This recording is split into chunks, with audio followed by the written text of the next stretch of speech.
Daisy Lee and Désirée, coming here to brighten your day. Yeah! Welcome to Daisy Lee and Désirée, an open conversation between a mother and a daughter, where we drop natural gems on motherhood, Friendship, love, and laughter. I am Désirée. I am a daughter, a doula, a global supply chain management extraordinaire, a yogi, and a friend. And this is my mother. And I'm Daisy Lee. I am a daughter, a mother, assistant, aunt, a presentation skills facilitator, and a Pandora's box full of surprises. Today we'd like to just pay homage to our veterans. We have 3 in my family. This is Memorial Day. For me, it was my father, my 2 brothers, my 2 older brothers.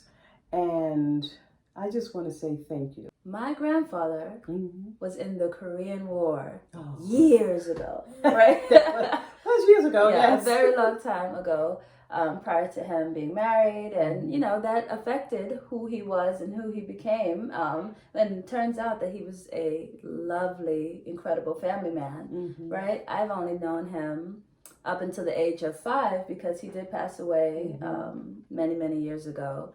But during the time that I knew him, boy, was he fabulous. He taught me how to read. He used to fix me SpaghettiOs, meaning like take it out the can and put it in a bowl. Fabulous. He also knew how to make eggplant, and that was very good. I have I have very, very fond memories of him and our time together. So I know that he played a huge impact on my life, and I was only with him for 5 years. So I know for sure he played a huge impact on your life. So what tools did he put in your parenthood toolbox to make you the mother that you are today? Yes, he was really, really enlightening to me.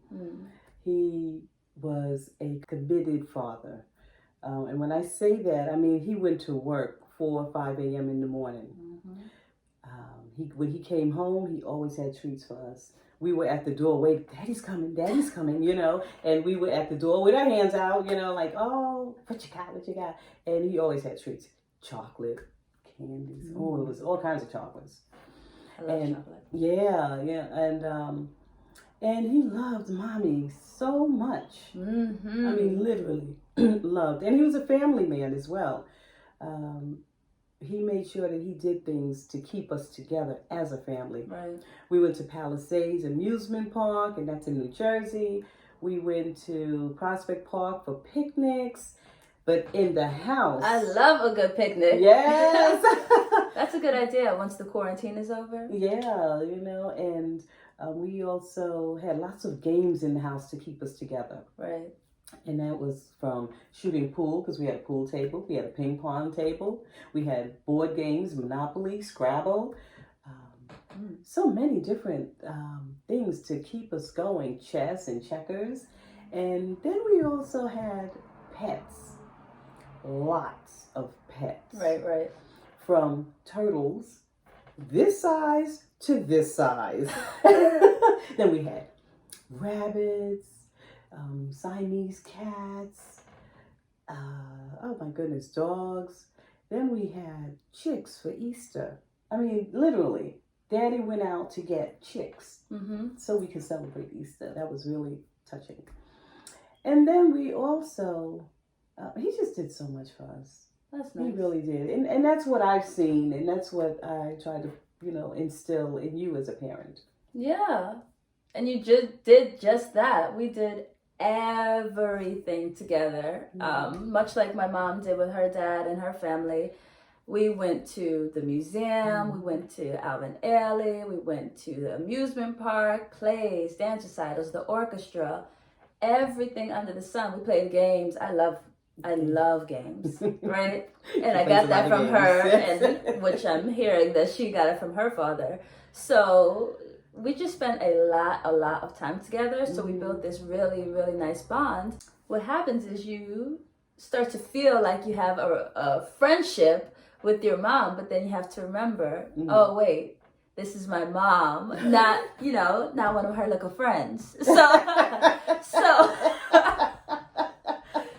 So I have to remember that, and then sometimes there are tiffs because the line is a little blurred. So, like this little thin line, that's like friendship and motherhood. It's very thin line that the lines can be blurred sometimes, so you have to be a little bit careful. Yeah, you have to be careful because motherhood, daughterhood, kinship is really, it can look like a friendship because we're so close, but you can't tell me everything. That's right. I want to know everything, but Absolutely not. And I guess I'm thinking about a time which is very recent when we had our little tiff. Yeah, our little tiff was Desiree. That's me. Yeah.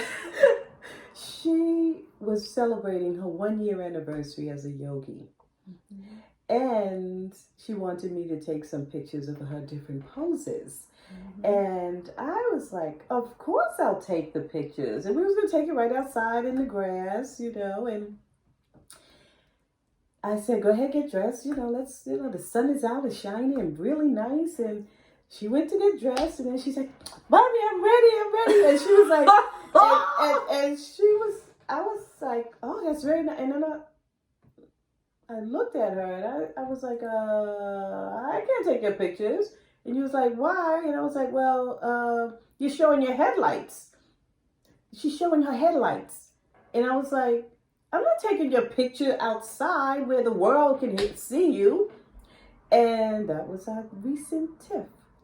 And she really, genuinely would not take the pictures, even though I said that I was going to blur it out. You can't blur out what people can see with the naked eye. So, what else did you say? Listen, here's my take on it. My take, and yes, we have a lovely relationship, but we have tiffs. It happens. There's no denying that.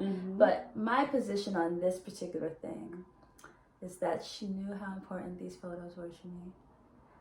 I love yoga. I'm just very thankful to be in the practice for a year, to have that consistency and that dedication for a year to something so special to me. And I just wanted to commemorate that moment. Neither here nor there. I am a woman now. Listen.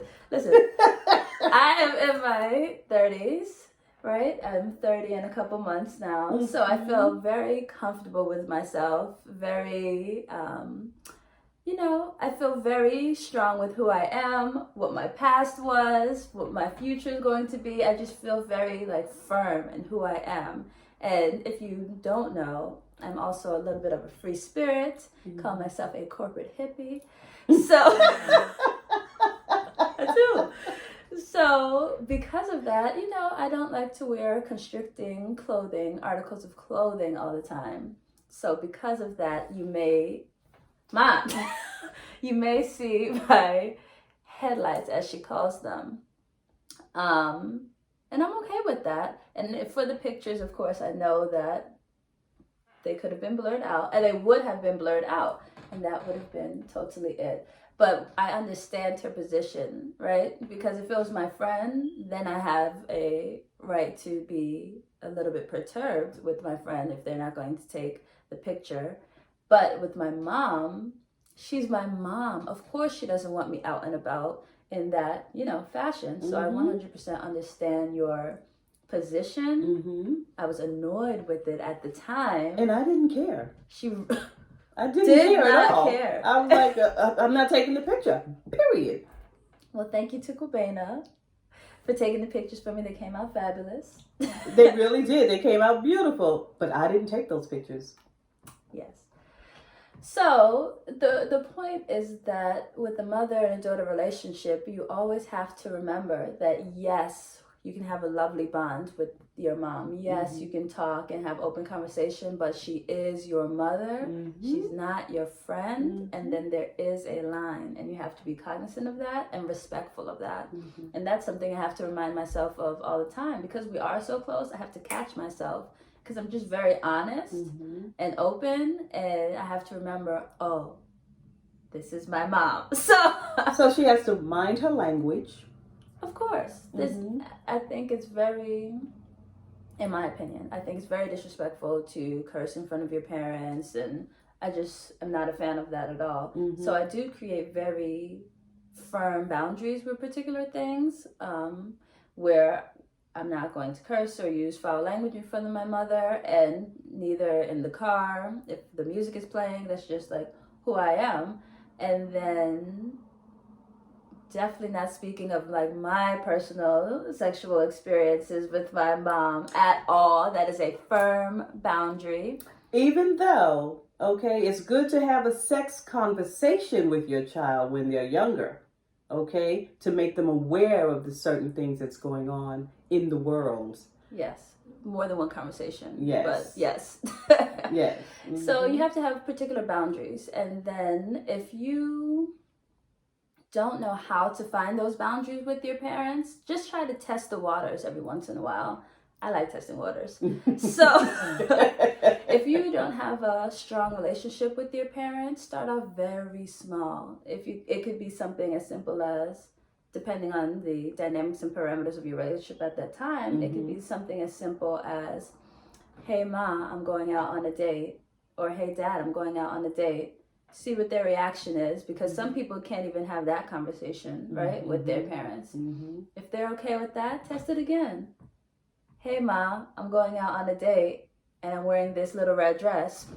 Pause for reactions. See what they say. Okay, if they're okay with that, bring it up a notch. Hey, Ma, I'm going on a date. I'm going to wear this little red dress, and I may not come home tonight. Excuse me? Just try it. See what happens. And then that way you can kind of see where the line is at that particular moment. Doesn't mean that the line is going to be drawn there forever, but at that juncture in your relationship, you know where the line of boundaries are, and then what is respect in your individual relationship.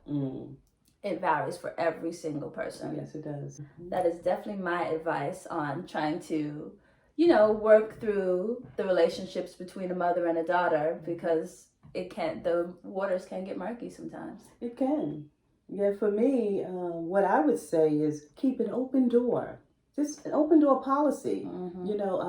Think about when you're at work and your senior supervisor says, come and talk to me at any time. Well, you want to do that with your family. You want to say, if you have any issues or you just want to sit and talk, just come. Talk to your mom or talk to your dad. Because remember, everything starts from home. That's so true. Everything starts from home. You're learning, you're teaching your children from home, and then you're bringing them out into the world. That's right. Okay, so yes, keep an open door and an open mind. That last part, an open door and an open mind, right? Yes. And I think that, just like you said, it starts at home.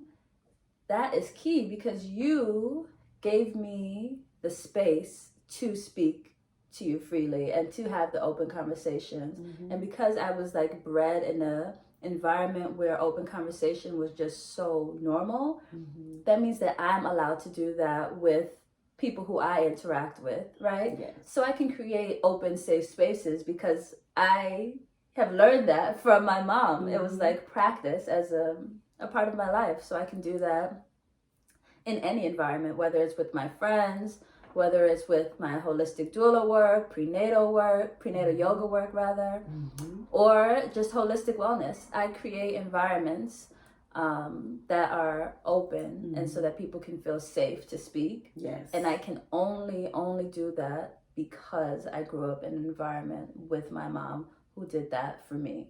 So thank you for that. You're quite welcome. And I'd like to say to my father, your grandpa. This is sweet. Yeah, your grandpa, and my two brothers. I have a third one too, and I want to also add him to the tribute. Thank you. Thank you. Cheers. Cheers.